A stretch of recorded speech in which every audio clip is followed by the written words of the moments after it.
ଆଗକୁ ଯେଉଁମାନେ ନୂଆ ସ୍ମାର୍ଟଫୋନ୍ କିଣିବା ପାଇଁ ଯାଉଛନ୍ତି ସେମାନଙ୍କ ପାଇଁ ଗଭର୍ଣ୍ଣମେଣ୍ଟ ଅଫ୍ ଇଣ୍ଡିଆ ତରଫରୁ ଗୋଟେ ଗାଇଡଲାଇନ୍ ଆସିଯାଇଛି। ସେମାନଙ୍କ ମୋବାଇଲ ଫୋନ୍ଟି ଆଉ ଚୋରି ହେବ ନାହିଁ। ଗୋଟେ ଗାଇଡଲାଇନ୍ ଲଞ୍ଚ କରାଯାଇଛି ଯେଉଁଥିରେ କି ସଞ୍ଚାର ସାଥୀ ଆପ୍ଲିକେସନ୍ ସବୁ ମୋବାଇଲ ଫୋନ୍ରେ ପ୍ରି ଇନଷ୍ଟଲ ରହିବା ଦରକାର। ଯାହାକି କୁହାଯାଉଛି ସେହି ଆପ୍ଲିକେସନ୍ଟି କେବେ ବି ଆଉ ଅନଇନଷ୍ଟଲ କରିପାରିବେ ନାହିଁ ଗ୍ରାହକମାନେ। ଯାହାକି ଆପଣଙ୍କ ମୋବାଇଲ ଫୋନ୍ରେ ପ୍ରଥମରୁ ହିଁ ଆପଣ ମୋବାଇଲ ଫୋନ୍ ଓପନ୍ ହେଲା ମାତ୍ର ଇନଷ୍ଟଲ ହେଇକି ରହିବ।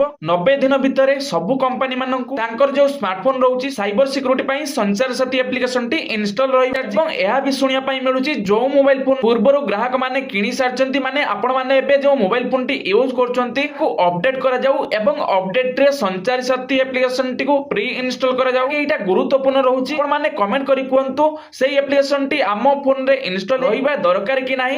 ଏଇଟା ଗଭର୍ଣ୍ଣମେଣ୍ଟ ଇଣ୍ଡିଆ ତରଫରୁ ସାଇବର ସିକ୍ୟୁରିଟି ପାଇଁ ଯେଉଁ ପଇସା ଗୁଡ଼ିକ ଖର୍ଚ୍ଚ ହେଉଛି ଗୁଡ଼ିକ ବଞ୍ଚାଇବା ପାଇଁ ଗଭର୍ଣ୍ଣମେଣ୍ଟ ଇଣ୍ଡିଆ ଲାଗୁ କରିଛନ୍ତି। ଏଇଭଳି ଇନଫର୍ମେଟିଭ ଭିଡିଓ ଦେଖିବା ପାଇଁ ଆମକୁ ଫଲୋ ଏବଂ ସବସ୍କ୍ରାଇବ ରଖନ୍ତୁ ଏବଂ ଭିଡିଓକୁ ଲାଇକ୍ କରି ସାଙ୍ଗମାନଙ୍କ ସହିତ ସେୟାର କରନ୍ତୁ।